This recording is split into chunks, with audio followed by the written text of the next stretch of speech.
Dramatic is not the appropriate word. Interest is a better description of why I'm running. City of Kelso went through some really tough times a couple of years ago. We had a council that literally created real issues for the city of Kelso in terms of image. There was a walkout by city council, by 4 members of city council. There would have been 5 folks that walked out of city council during a meeting that involved a state mandate over mask wearing, an issue that Kelso absolutely had no reason to be involved in. We do not have any role to play in state decisions. And if the state mandates something specifically, in this case, mask wearing, the council just absolutely failed in its responsibilities and created an issue that in point of fact, made our community look really bad. It was an embarrassment what happened on city council at that time. Total embarrassment. We had TV stations throughout the Northwest that came to our community to observe, let's say, this event. And it was shocking to me that our city council, my city council, would do this. And we still have 2 sitting members on that council who were part of that walkout. Those people have never apologized for that action. And if the citizens of Kelso knew what it cost the city, their action, that city council's action, if the people in Kelso knew what it cost us, they would be infuriated. Thousands of dollars. I was just going to spin for you. What did it cost you? Thousands of dollars. Well over $10,000 that I can document and have documented. And that came directly out of folks, residents, people that live here's pocket, for crying out loud, on an issue that the city council had absolutely no right nor any reason to be involved in. It is nuts. And it's a shameful event. Nothing like I've ever seen in my lifetime in Kelso. Beyond belief. You weren't on the council. I was not on council. And that is one of the reasons why I ran. I was embarrassed by the actions of my city council. Frankly, we have enough said on that. And so, well, my guess is that Brennan's question was getting more to recent drama. And Brennan, correct me if I'm wrong, because earlier in the year you said you'd be stepping down and leaving council. So what happened in all of that thought process? The reason I thought about stepping down was, frankly, there are folks on my city council who aren't really interested in the city of Kelso. We have a majority of council that works together, that makes things happen for the city, and yet we have 2 people who's constantly berating our city manager, who has caused nothing but turmoil and dissension on the council. And frankly, it was infuriating that 2 people. Are those the same 2 anti-maskers? Yes. And they I are. just wanted to be clear. Can you name them? I will not. Okay. Well, could we, if we name them, will you say who it is? Yes. Is it Keenan Harvey? Yes. Is it Lisa Alexander? Yes. Okay. And there was something else going on at the same time. I was involved in a program to develop industrial arts program, university level, for Indians, for Indian kids. I'm a member of the National Congress of Indians, the U.S. Indian Congress, and I was working on a program at that time to develop industrial arts university level for remote reservation kids. So that was occupying a lot of my time. I was also sitting on the U.S. Western District federal grand jury. I spent 2 years sitting on that and just completed my term of service a couple of weeks ago. And that was occupying and taking up a lot of my time. And the frustration with the council just added to, where I was at, frankly. And it, when you have a lot of things going on, it's hard to concentrate on specific issues, city related, because, outside of my city life, I had other things going on. And so I felt like I couldn't really devote myself to the projects that I wanted to. And I felt that probably it would be in the best interest for me to step away from the city council at that time.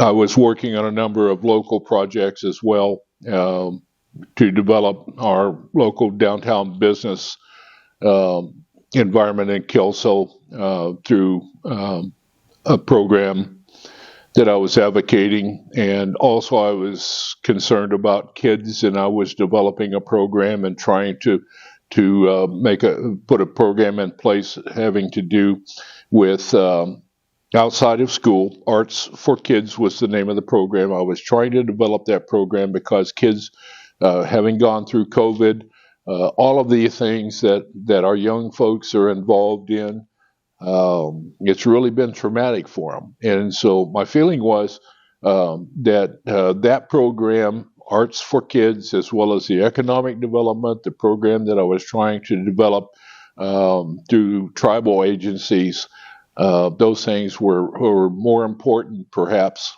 or equally important. And so just sitting on council and seeing all of the disruptions and the things that were going on council, better I should step away.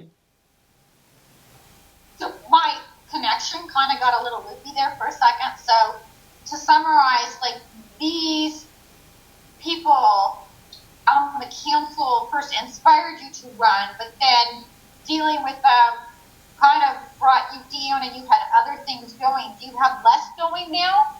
I do. I'm finally off the federal grand jury.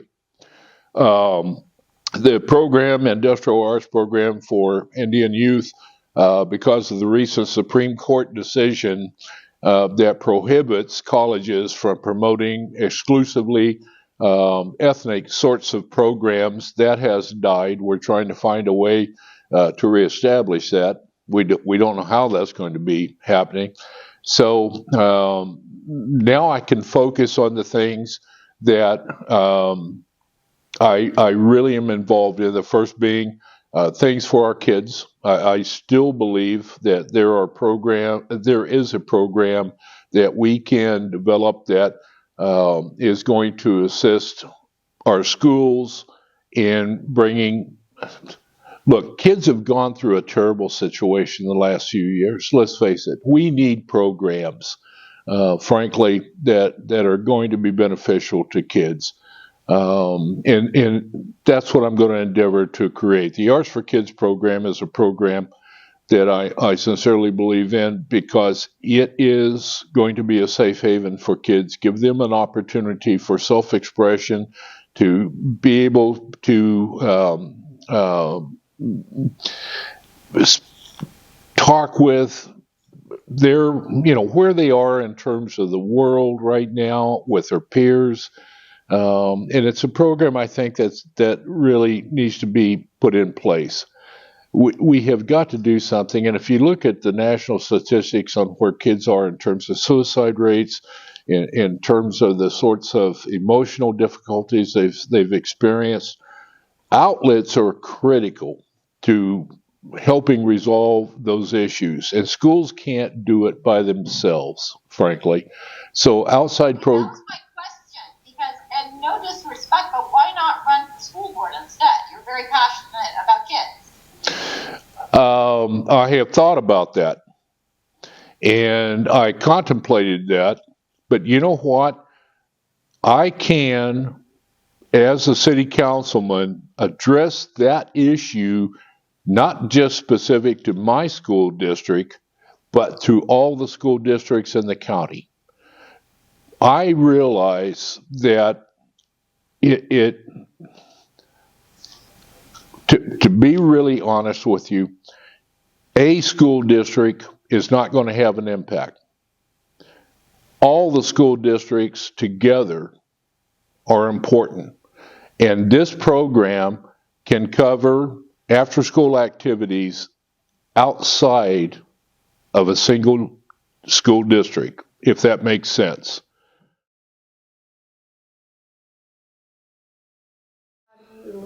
The fact of the matter is, we have a majority of people in council who work together very well. Their performance on council makes them outliers, and if they choose to continue to be outliers, that's fine, because the business of the city and the things that we need to accomplish, the majority of the council is going to go ahead and accomplish those things. We're working very hard. There is just a wonderful working relationship amongst the majority, and the others are invited to participate in that should they choose to. Now, if they have personal ambitions for elected office at a higher level, that's fine. But we haven't excluded them. It's just simply that we, the majority of the council, have been about the business of the city of Kelso, and we're going to continue that. And if everybody wants to come on board and join with us in that effort, we'd love it.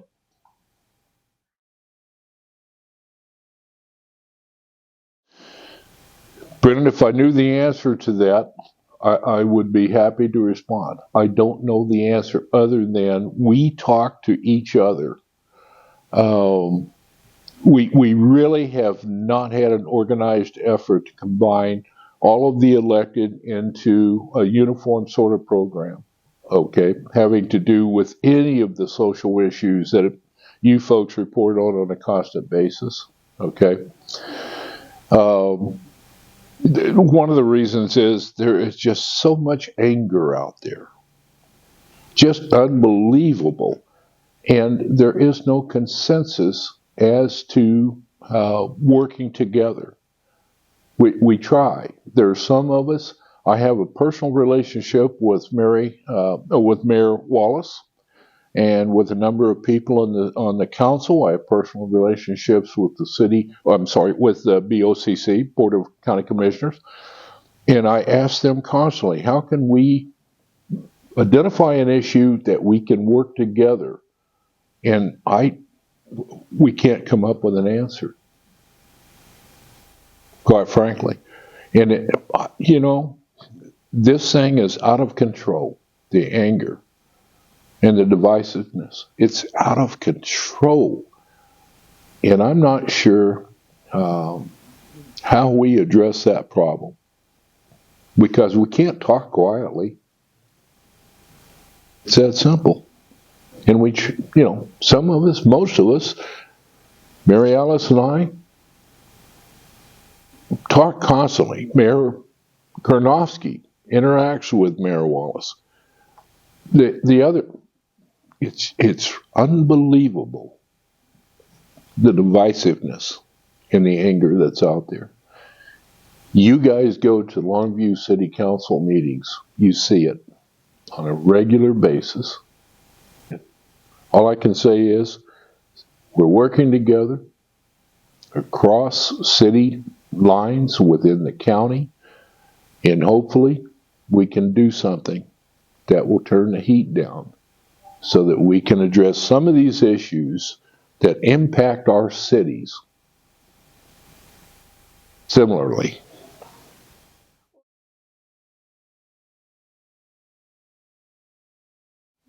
Senior Center is out of the discussion. That for years I have advocated retaining Catlin Hall as part of our community for the things that it does and the activities that occur there and the benefit to the city.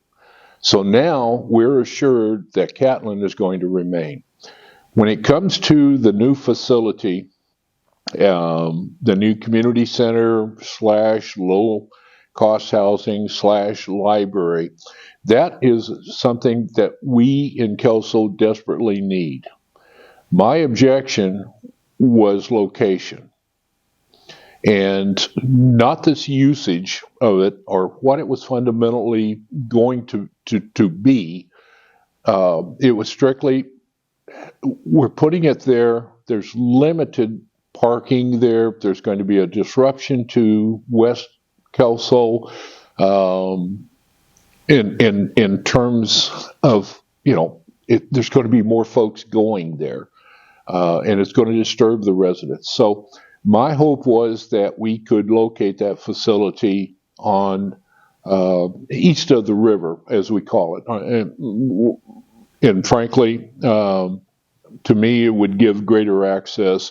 But the consensus of council was that since we owned the property, that overcame a lot of issues that we would have faced in trying to find a location east of the river. And I go along with that.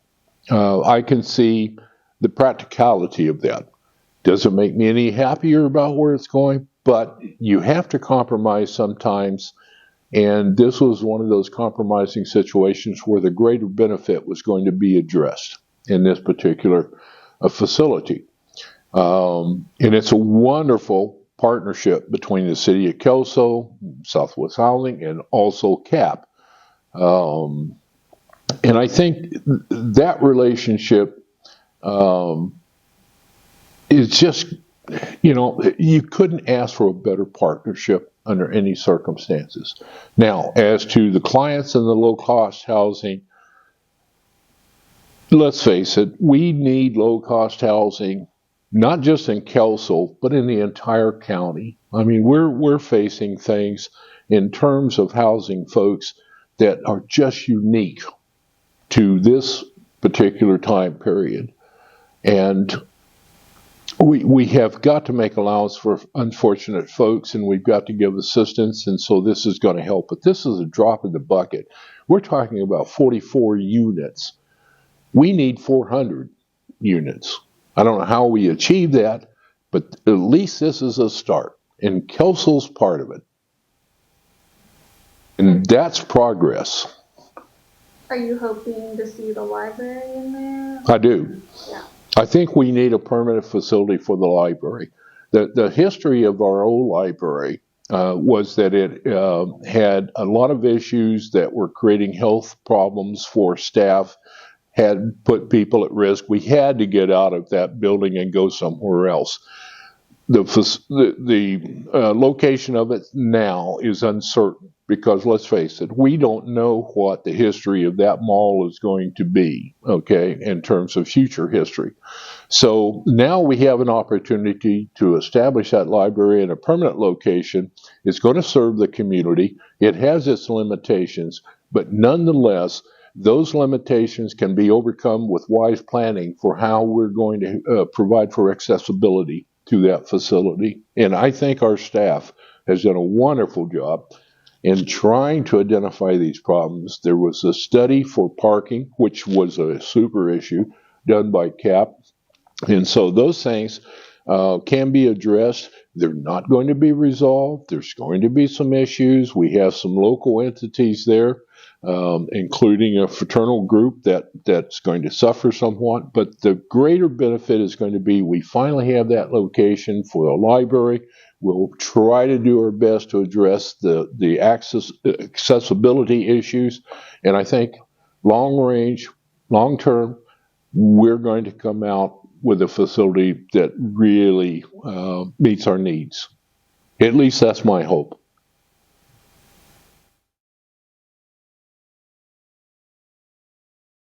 One of the things that I've advocated for at least 3 years has been a program through the Washington State Department of Commerce and through the Arts WA, that's Washington State's board to promote arts in downtown and small businesses and things, recreate an environment in our downtowns that not only addresses arts in terms of the community, but also gives a destination point. One of my greatest failures has been the fact that I could not get any city council, even my own, to support that effort.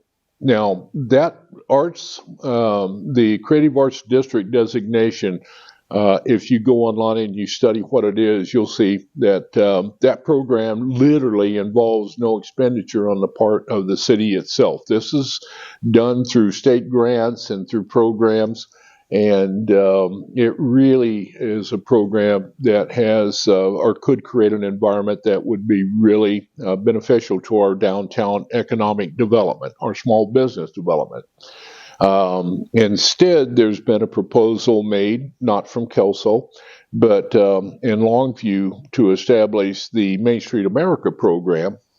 And one of the issues involved in Main Street America is that a city has to create an entire new bureaucracy to oversee and implement that program. Now, it is a program that has proven itself to really be effective in terms of dollars invested, in the bureaucracy and the cost to implement the program. If you go to Vancouver Camas, or go online and you take a look at where this program has been put in place throughout the U.S., you'll see that there's great benefit to doing it. The majority of the cities that have put that program in place have the ability to develop the bureaucracy, to pay for the bureaucracy, and Longview or Kelso simply does not have the money to do that. I mean, we're talking about a lot of money to hire an executive director to implement that program. Now, that program would benefit, let's say that Longview initiates that program. That program is going to be highly beneficial for the downtown business core, for small businesses. It's going to help make Longview a destination point. But the good news is it's going to have overflow into Kelso, in Kalama, in Castle Rock. The whole county would benefit from implementing that program. No question about it. How can you convince that council or my council to put the money up to hire this executive director that is required by Main Street America they force you to have that position, and it has to be within the city government. So how do you convince the councils to undertake that cost and ask people to pay for that cost when return on that investment is not going to be seen for 2 years or perhaps even more? Now, beyond that 2 years, it is possible that we would see a tremendous return on investment. What I have promoted is this.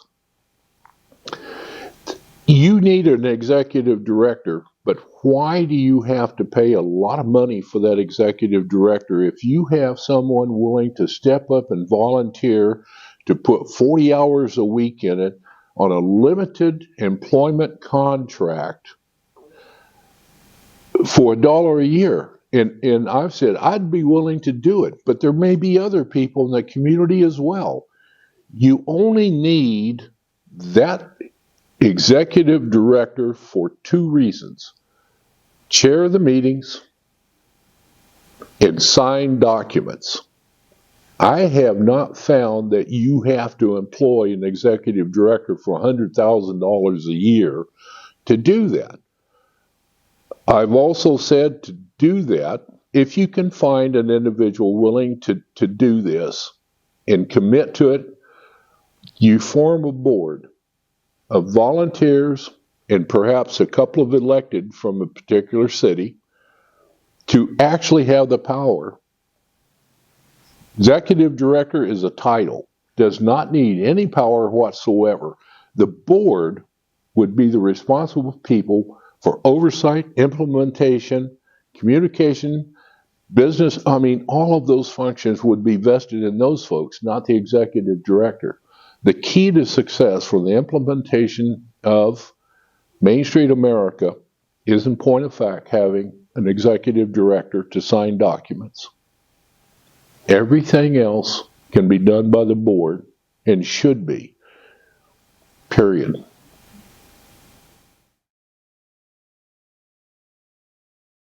Focused on? I wish that somebody would step up and say, I'll do this for Kelso. I can't legally be an employee of the city of Kelso and be an executive director at the same time sit on council. Maybe there would be somebody in Kelso that would take that position. And I wish there were, because I would vote for it. I think the majority of my council would see the benefit of establishing Main Street America. I mean, we as a council support America in Bloom, which is a wonderful program. Just go to Castle Rock, take a look and see what they've done there. So I think for Kelso, I think if an individual would do that, that we could make it happen.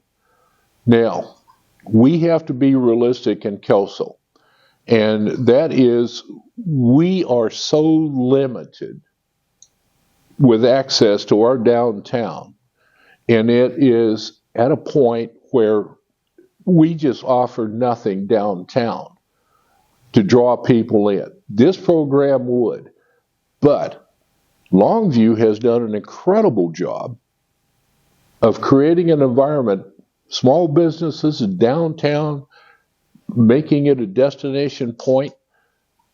That's probably where this program should be initiated, because there's going to be positive things that happen in Kelso. Because here's the thing, Kelso can hold events and do things in conjunction with Longview, and there's literally a symbiotic relationship in terms of drawing people here, making this destination point. Kelso's going to benefit. Then you take what Kalama's doing. We now have ships coming into Kalama, bringing tourists in there. My gosh, we could tie this county up under this program. Once it's instituted and implemented in one of our communities, it's going to be just tremendous for our small businesses, our local economic development.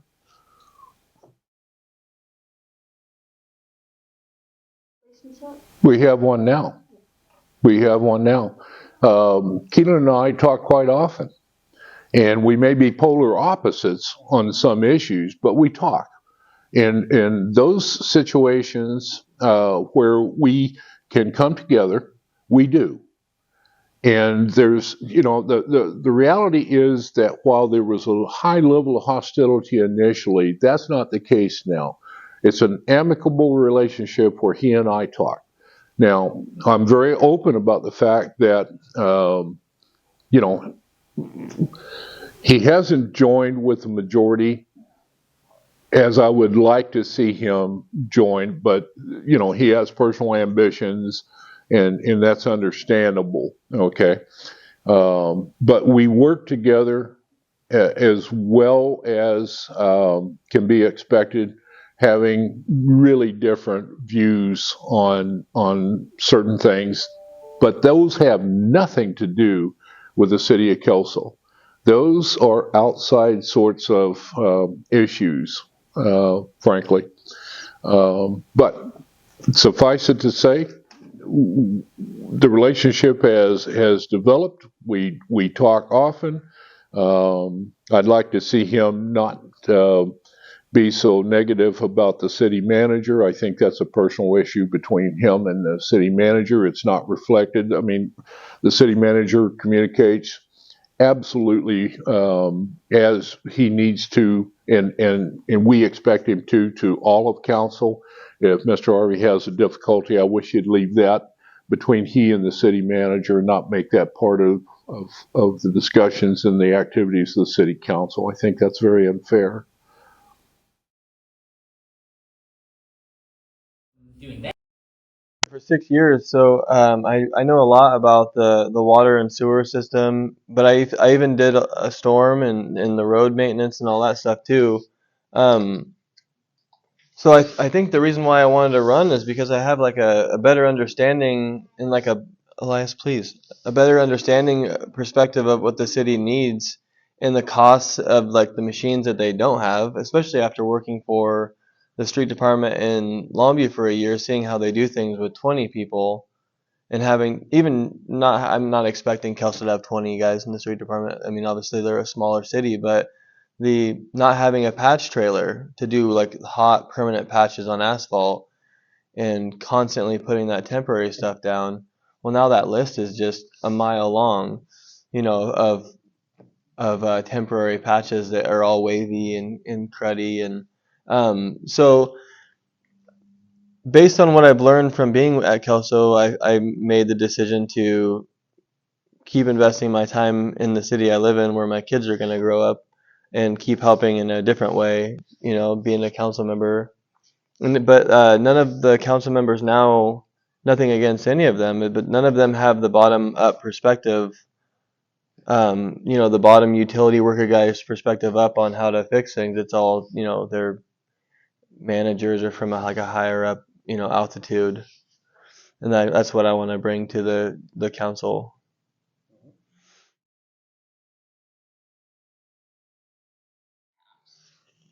Well, I know that probably the right of way thing is the roads for sure need to be addressed. All the potholes and not temporarily, permanently.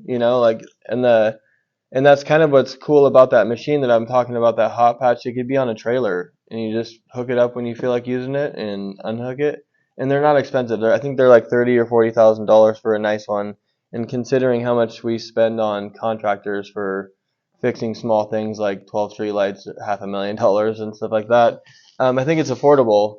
And I think it's important to invest. If we invest in our city workers that are there and that care the most about the city because they're giving their their whole life of career there, that the citizens are going to benefit more by investing in their city workers than giving money to outside contractors that might not even be from Kelso to do work for way more money than the actual workers.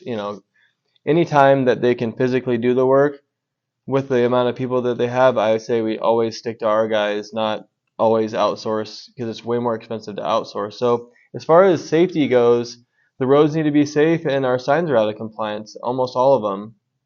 They need to be resurfaced every 10 or so years. And from talking to Jason, who is a fantastic employee at Kelso, I worked with him for 6 years, very knowledgeable, but by himself. And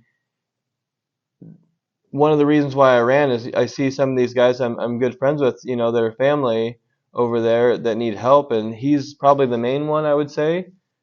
He is by himself, and he's responsible for all the building maintenance, all the traffic lights, putting traffic counters out, all the street signs, and all the banners.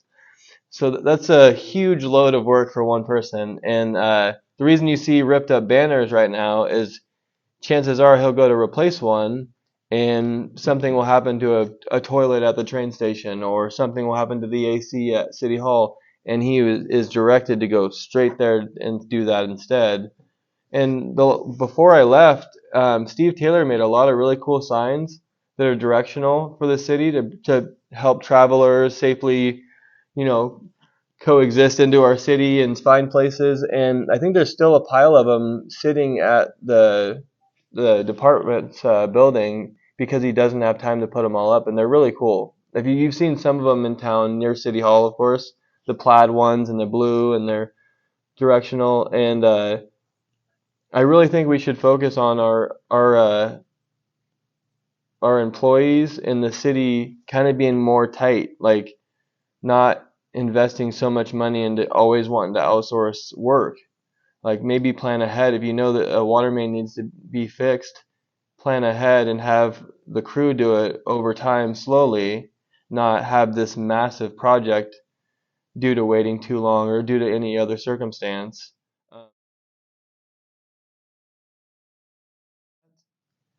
So the Catlin and Maine, the library and community center, which is a pretty cool project, I say, especially for a small city like Kelso. The Catlin and Maine project is also a 40 low-income housing unit above that library and community center, and it'll be managed by CAP, and the units are going to be rented to senior citizens and disabled residents, I think first or at least a percentage of them. And the funding for that, the city of Kelso, from what I've talked to other council members, are projecting that it'll be 90% funded through grants and other things like that.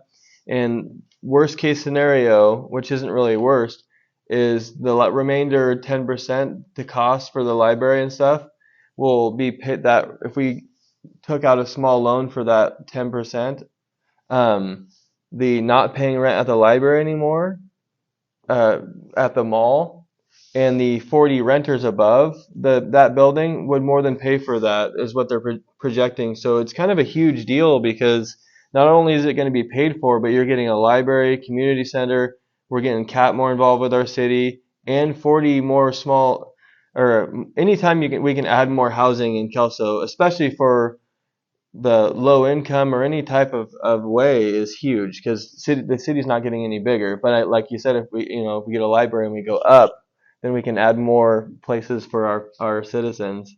So I'm super excited about that. I've done a lot of research on it because I'm not in council yet. That's the tough part, is when you're not in council yet, you really have to dig through, getting a hold of your council members, going to meetings. So I'm excited to be.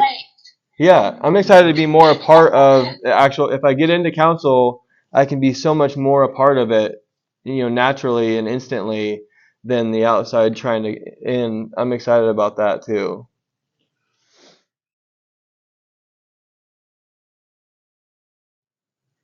I think it's more along the lines of I have a heart for this and I'm going to go for it now. I don't know. I can't think of a reason to wait to do it. And Jim Hill has been in council a long time. He's been in 6 years, and from what I've heard, he's tried to resign and change his mind and other things of that nature. And being a council member is super important, and there's no quit in it. There's going to be hard times just like you have at work or in life. There's no resigning for me. Unless something catastrophically happened to my family's health, like something that makes sense. But out of anger or spite or like short-term stuff like that, that shouldn't be on the table. But other than that, I didn't really pick him out to tear him up in any way. I just picked a number because there's like, you can pick 1, 7, 3, 5, 4, and I'm like, oh, 4 sounds good. But so I didn't necessarily pick on him. But I am excited to go against him because he has all this experience in being a council member, and I want it more than I've wanted in most things in my life to keep helping.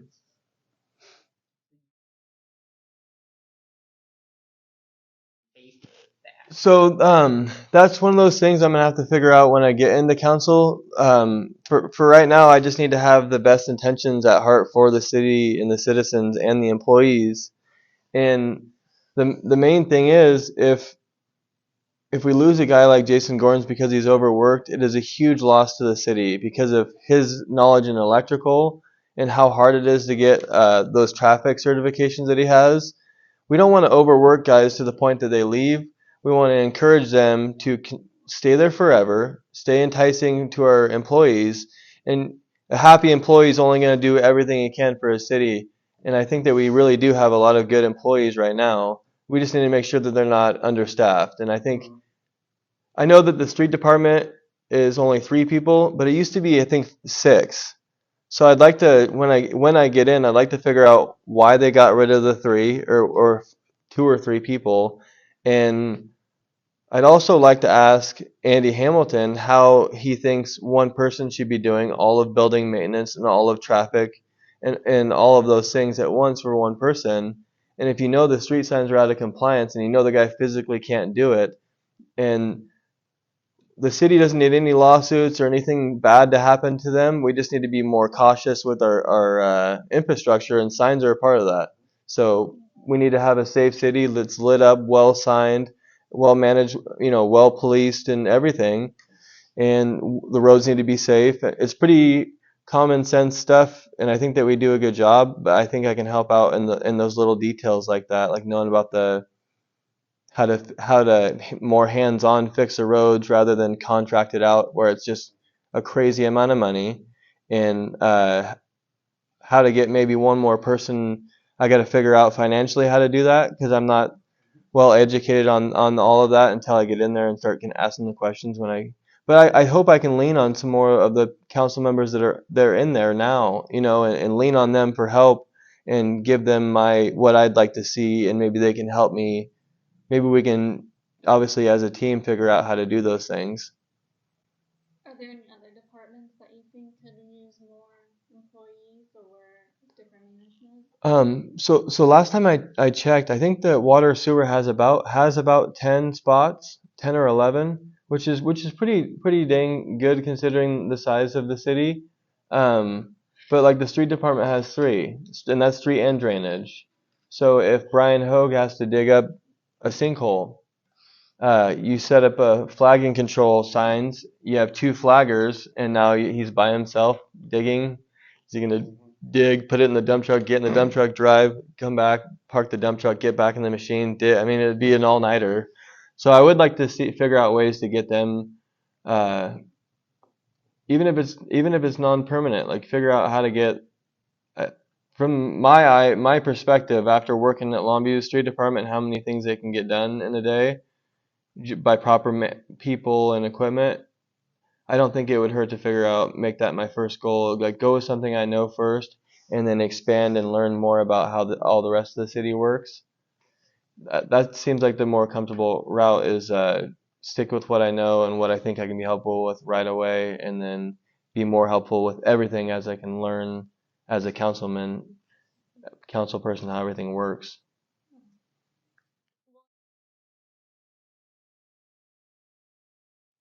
I would have to look at the actual proposal as far as like costs go. I don't know any of that, but from the research I've done, talking to prior council members, there was a plan to revitalize the downtown area that was written years ago, and I'd like to find out where that is and how old it is and how we can kind of incorporate it with now's needs. You know what I mean? Because I know that they had a plan in place. I just don't know who they paid to do it, exactly how many years ago, and how much change it would have to have now. But at least it's a start plan. So like I would like to find that plan, and then like you said, have someone be able to incorporate it, like have an employee that's main purpose is I want a downtown more than anyone. When I drive down Commerce, I'm happy they have one, but I'm also annoyed the entire time because it's would be such a huge add to the city in South Kelso thank God for like Explorer Brewing and the Kelso Theater Pub and those places that are sticking around or adding or continuing to have like cool things happen, comedy shows. They're a huge asset, those small businesses like that, and I love going to there, and I'd like to get more of those small businesses in our downtown. I'd like less people to leave on a Saturday night. You know what I mean? Like if you want to go do something fun, I'd like you to really love, just like Castle Rock. How many people from Castle Rock don't just go right to their own downtown to hang out, And it's more like it's a tighter group of people that way. I really would enjoy figuring out a way to do that. And if we have to get an employee that specializes in that, then I think we should. Did you grow up there? Yeah, I grew up in Kelso. I moved to Carnival Market when my dad took off when I was a kid. We lost the house and stuff and kind of had to move. You know, financially it didn't make sense, and so I went to Beacon Hill for half a year, and then went back to Huntington and back to Kelso High. But so mostly Kelso, and then in Longview, I lived in Longview for a year, but pretty tight. I've been around here for my whole life. Have you seen, I'm not like 100% familiar with the history of Kelso's downtown, but have you seen it change a lot over that time? Like, was the No. overpass built? The Hazel Street overpass into the new development, or?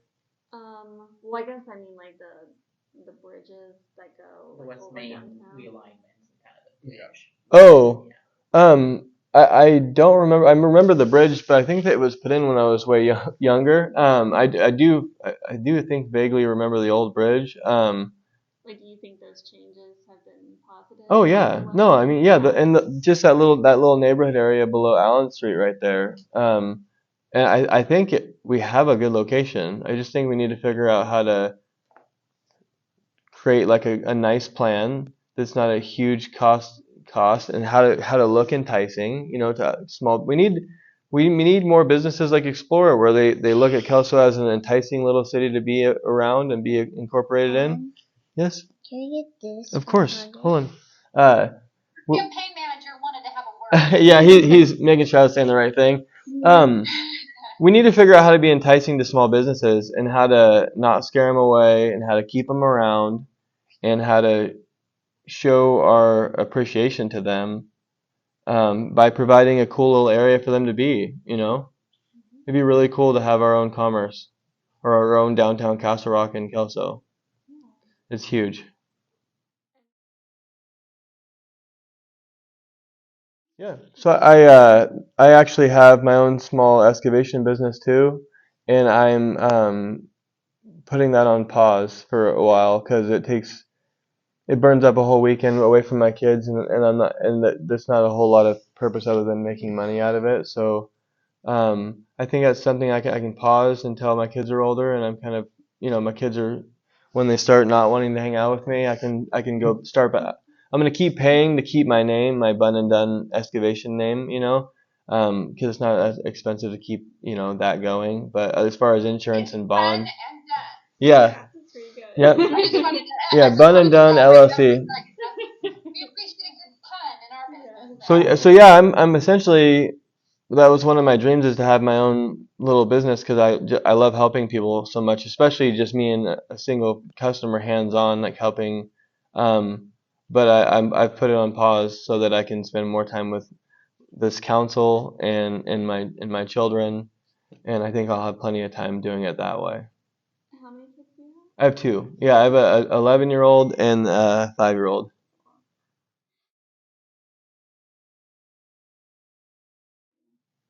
Well, it's a team effort. So if you have any aggression towards anybody in a team, it's probably a good look back point on your reflection of yourself, not others.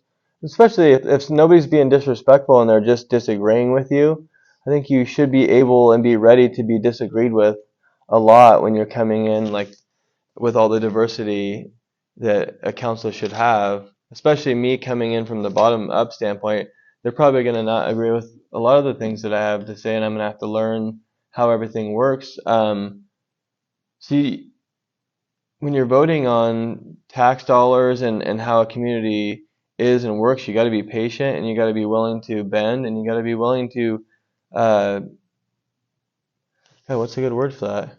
It's a group effort. So just because your answer isn't the favorite one out of the group doesn't mean you shouldn't bite on to what everybody else is biting on and join them and try to make that other idea wholesome and work well for the community. That's what's really all that matters is make sure that you're doing the right thing for the community, not, you know, patting yourself on the back because you thought of something first, you know. Do you Before know? you decided to run, how many council I think I've been to 3 personally, but I've also watched quite a few. And then I went to a couple right when I got hired there, right after I got hired as a new employee, to see how it all kind of worked. And I think one of them, Devin asked me to go to, so that they could welcome some of the new employees that came there. So I've been to a few, and I've watched quite a few more. I've watched more online, because it's a lot easier to do that. Way less planning. Way less taking my assistant. I did take him to the last one though, and he did good.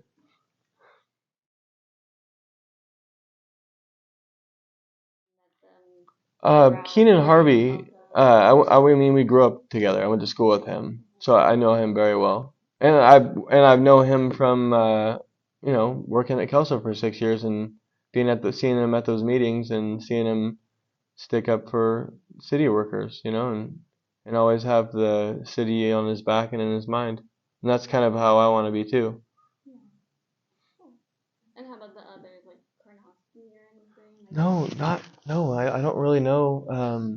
Alexander, I've known her as well because she was, but her husband was a council member before, right? Yeah, so I've met them a million times, like I'd see them at City Hall when I was doing the dailies job where you go and do like City Hall's bidding where you're like, oh, I want you to read this meter, pull this meter, and do all those things. I've seen them quite a bit.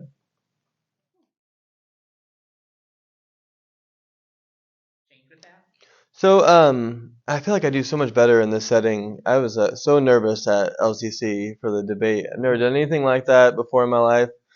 So, I feel like I'm able to communicate better with you guys in this type of setting than sitting up on a stage and with all those people, and those questions. But anyway, so thank you for having me, by the way. But so I think I have 3 things written down that I think that they're doing well at, and 3 things that I think that they can improve on. I think the council does work well together, and I think they have some diversity, and they clearly care about Kelso. But I've heard from previous and current council members they'd like to bridge that gap between the communication between management and them. And I'd like to help them with that, make sure we can have good communication, because that's only going to make things work better. And I'd like to get more citizens involved with council.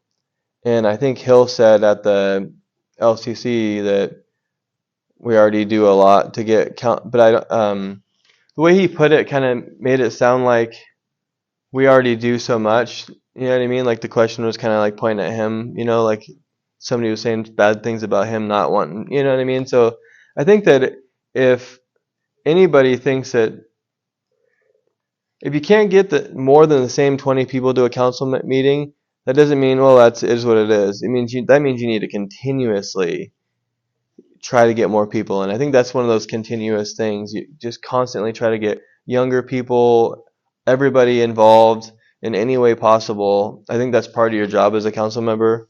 So I'd like to be a part of that, and that'd be a continuous thing for me, is make it more enticing to come to council meetings and make more people be able to go voice, their opinions.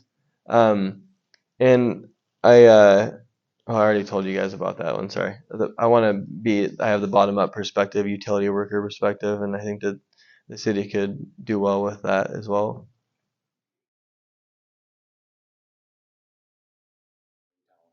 We would definitely have to take another look at our pay scale and make sure that we're competitive, because that's really the bottom line for anybody to look for a career. Is they want to, obviously, a happy environment, but they want to be able to afford the $6 gas and everything else as well, and be able to drive there. They want to be able to drive there. So from not being in council yet standpoint, I would just try to make sure that we're just as competitive as Longview and Vancouver. And I'm not sure how far they put out the job searches, but maybe be more vast in the interweb on how they advertise. I know they advertise on Facebook. The Kelso account does that they're hiring, but maybe they're not putting it in every avenue. Like I know there's some apps that you could that get hired from jobs. Is it Indeed or? That's one of them, yeah. I mean, make sure that we're competitive in pay with everybody and everything, and all the insurance and all that stuff. And then also make sure that we're advertising in every possible way. That's one thing I've never looked into is because when I applied at Kelso, you had to go through the hoops of their old 1970s website and figure out how do I apply. Finally, took an hour to get to the application process, and maybe make that easier too.